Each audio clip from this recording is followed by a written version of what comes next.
Tangan Bu Ratna turun ke bawah meraba celana Adi, memegang sosis Adi yang sedikit mengembang. Adi pun mulai siuman. Bu, ada apa Bu? Ucapnya. Adi, aku sebenarnya juga butuh belayan dari seorang pria. Kamu mau kan? Let's go.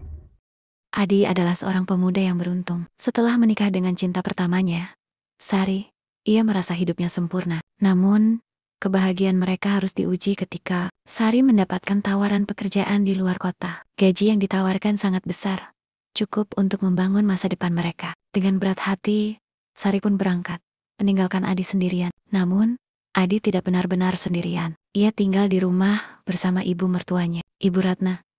Ibu Ratna adalah seorang janda berusia sekitar 40 tahun, yang masih dibilang cantik. Di rumah itu, hanya tinggal mereka berdua. Awalnya, Adi merasa canggung. Ia khawatir akan banyak hal, mulai dari cara berinteraksi hingga bagaimana menjalani hari-hari tanpa Sari.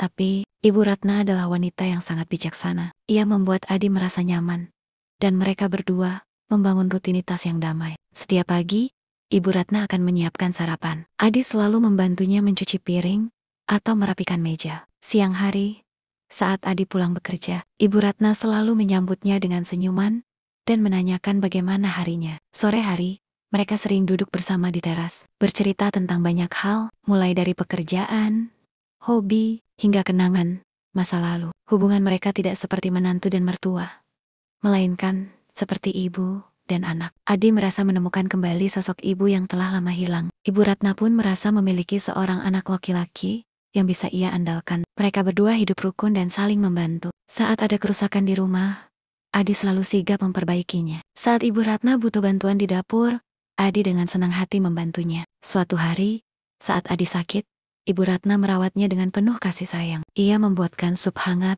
menyelimutinya, dan memastikan Adi minum obat. Adi merasa sangat bersyukur. Ia tahu, meskipun Sari jauh, ia tidak sendirian. Ada Ibu Ratna yang menjaganya. Di tengah semua kebersamaan ini, Adi tidak pernah melupakan Sari. Setiap malam, ia selalu menelepon istrinya, menceritakan semua yang terjadi. Sari pun merasa tenang karena tahu suaminya dirawat dengan baik oleh ibunya. Hubungan mereka bertiga menjadi semakin erat. Suatu sore, hujan turun deras membasahi bumi. Adi dan Ibu Ratna duduk di teras, memandang rintik hujan yang jatuh. Suasana menjadi hening, hanya ada suara gemuruh petir sesekali. Ibu Ratna tampak melamun, tatapannya jauh menerawang. Adi, panggil Ibu Ratna pelan, memecah keheningan. Kamu tahu, hidup itu kadang aneh. Ari menol. Ada apa, Bu? Ibu Ratna menghela napas panjang. Saya dulu menikah muda, lalu suami saya meninggal saat saya masih muda juga. Sejak itu, saya hidup sendiri, membesarkan Sari. Suaranya terdengar sendu. Sudah lama sekali saya tidak punya teman bicara. Rumah ini terasa sangat sepi kalau hanya sendirian. Ada getaran dalam suara Ibu Ratna yang membuat hati Adi tersentuh. Ia tak pernah melihat mertuanya sesedih ini. Selama ini, Ibu Ratna selalu terlihat tegar. Adi mengerti. Di balik senyum dan keramahan Ibu Ratna, ada kesepian yang tersembunyi. Saya mengerti, Bu, kata Adi lembut. Tangannya menggapai tangan Ibu Ratna dan menggenggamnya perlahan. Ibu, tidak sendiri. Ada saya di sini. Saya akan selalu menemani Ibu. Mata Ibu Ratna berkaca-kaca. Ia membalas genggaman tangan Adi sedikit lebih erat. Terima kasih, Nak, bisiknya. Kamu benar-benar anak yang baik. Adi merasakan kehangatan yang menjalar. Ia melihat kesedihan di mata Ibu Ratna. Kesedihan seorang wanita yang telah lama menanggung beban sendiri. Tanpa ragu, Adi berkata, saya siap melakukan apa saja yang Ibu Ratna inginkan. Jangan sungkan untuk cerita atau meminta bantuan. Saya ada di sini untuk Ibu. Malam itu, dalam dinginnya hujan, sebuah ikatan baru terasa terjalin di antara mereka. Adi merasa ada tanggung jawab baru yang diemban, bukan hanya sebagai menantu, tetapi sebagai seseorang yang bisa mengisi kekosongan hati mertuanya. Sejak kedekatan mereka terjalin, batas-batas antara menantu dan mertua kian memudar. Suatu malam, setelah selesai menonton film horor di televisi, Ibu Ratna merasa takut. Tubuhnya merinding, dan ia gelisah. Adi, panggil Ibu Ratna pelan, dengan nada sedikit takut. Ibu takut tidur sendirian. Boleh tidak? Kamu temani Ibu? Adi menatap Ibu Ratna dengan penuh pengertian. Ia tahu, di balik ketegaran Ibu Ratna, ada rasa takut yang wajar. Tanpa ragu, Adi mengangguk. Tentu, Bu, Adi tidak keberatan. Malam itu, Adi tidur di sisi Ibu Ratna.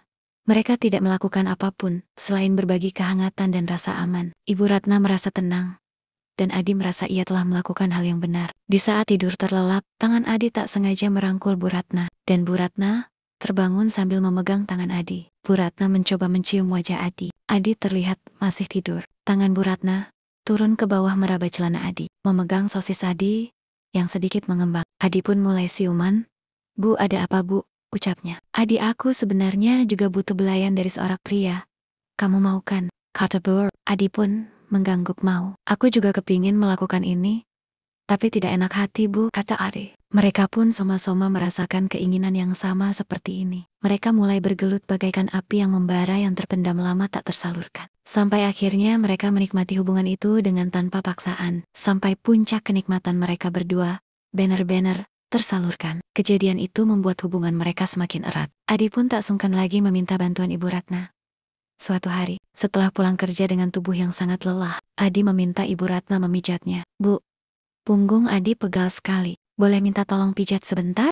Penta Adi. Ibu Ratna tersenyum. "Tentu saja, Nak. Sini, Ibu pijat." Sambil memijat, mereka terus bercerita. Adi merasa nyaman, dan Ibu Ratna merasa bahagia bisa merawatnya. Mereka berdua menemukan kebahagiaan dalam kebersamaan mereka. Hubungan mereka terasa begitu alami, tanpa paksaan, dan penuh dengan kasih sayang. Dan diakhiri dengan hubungan layaknya pasutri, yang jadi terbiasa mereka lakukan tanpa diketahui siapapun. Sejak kedekatan mereka terjalin, Adi mulai sadar bahwa ada rahasia yang harus ia jaga dari Sari. Setiap kali Sari menelepon, Adi selalu berusaha menutupi semua yang ia lakukan bersama Ibu Ratna.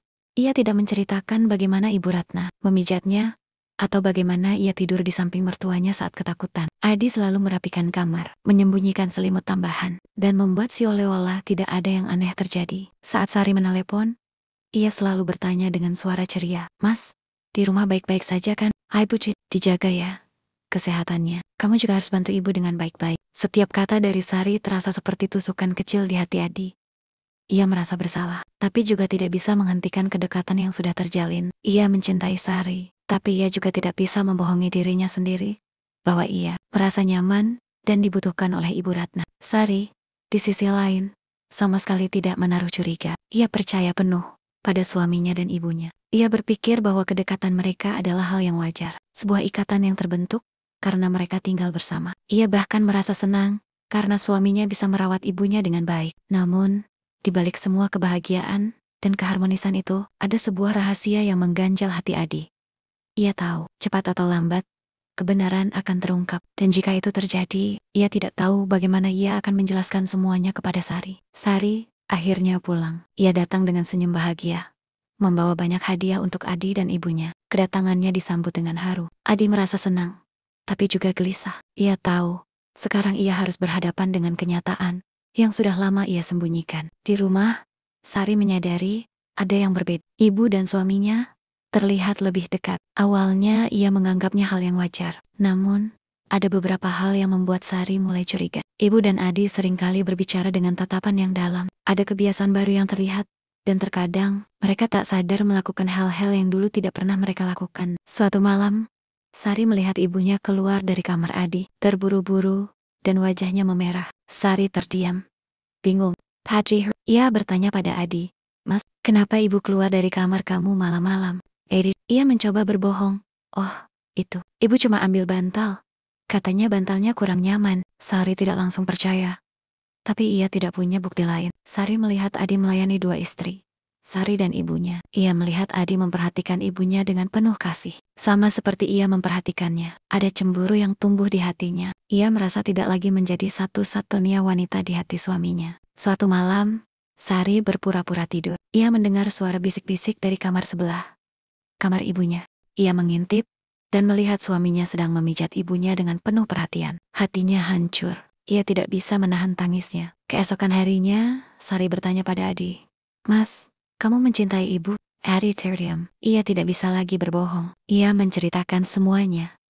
Tentang kesepian Ibu Ratna, tentang bagaimana mereka menjadi dekat, dan tentang bagaimana ia merasa bertanggung jawab untuk mengisi kekosongan hati ibunya. Sari menangis. "Tapi kamu suamiku, Mas, ibu mertuamu. Kamu tidak bisa melakukan ini padaku." Malam itu, rahasia yang selama ini disimpan Adi akhirnya terbongkar. Rumah yang tadinya hangat, kini dipenuhi dengan amarah, kekecewaan, dan air mata. Sari merasa dikhianati oleh dua orang yang paling ia cintai. Ia tidak menyangka suaminya dan ibunya bisa seakrab itu sampai-sampai melupakan perasaannya. Ibu Ratna hanya bisa terdiam, menandok malu. Ia menyadari kesalahannya. Ia telah terlalu larut dalam kesepiannya, hingga tak menyadari telah menyakiti hati putrinya sendiri. Adi di sisi lain merasa sangat bersalah. Ia mencintai Sari, dan ia tidak pernah berniat untuk menyakitinya. Ia hanya ingin mengisi kekosongan hati Ibu Ratna. Tapi ia melakukannya dengan cara yang salah. Sari mengambil keputusan yang berat. Ia mengemasi barang-barangnya dan memutuskan untuk kembali keluar kota. Aku tidak bisa tinggal di sini, Mas. Aku butuh waktu untuk berpikir, ucap Sari. Suaranya parau. Adi mencoba menahannya, tapi Sari sudah mengambil keputusan bulat. Ia merasa bahwa kepercayaannya telah hancur. Ia tidak bisa lagi melihat suaminya dan ibunya dengan cara yang sama. Rumah itu kembali sepi, hanya ada Adi dan Ibu Ratna.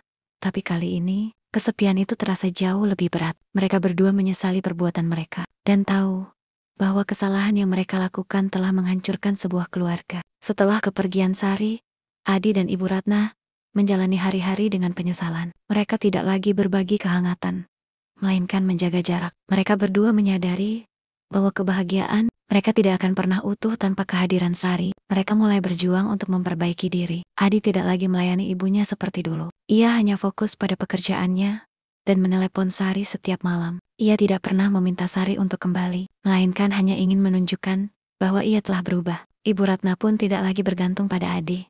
Ia mencari kesibukan di luar rumah, bergabung dengan kelompok pengajian, dan sering mengunjungi teman-temannya. Ia ingin menunjukkan pada Sari bahwa ia bisa bahagia tanpa kehadiran Adi. 1 tahun berlalu, Sari akhirnya kembali. Ia melihat perubahan yang drastis di antara Adi dan ibunya. Mereka tidak lagi sedekat dulu, melainkan menjaga jarak dan bertindak selayaknya menantu dan mertua. Sari pun merasa lega. Ia tahu mereka telah berusaha keras untuk memperbaiki diri. Meskipun bekas luka masih ada, Sari mencoba untuk memaafkan. Ia tahu, cinta tulus yang Adi berikan tidak sebanding dengan kesalahan yang mereka perbuat.